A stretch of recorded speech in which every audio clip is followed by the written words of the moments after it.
यंदा श्रावण महिन्यामध्ये एकूण 5 सोमवार आलेले आहेत।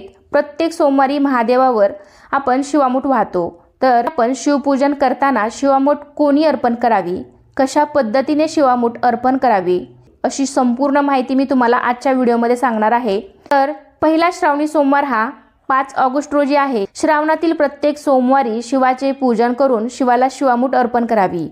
तर पहिल्या श्रावण सोमवारी शिवामूठ वाहण्यासाठी तांदूळ घ्यावेत।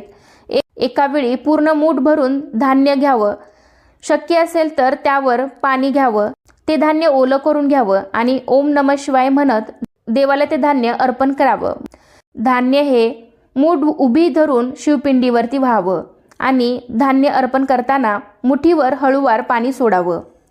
जसं मी व्हिडिओमध्ये दाखवलेलं आहे अगदी त्याप्रमाणे तुम्हाला हे कृत्य करायचं आहे। धान्य ओले करून अर्पण करत असताना एक शिवामुठीचा मंत्र म्हणावा।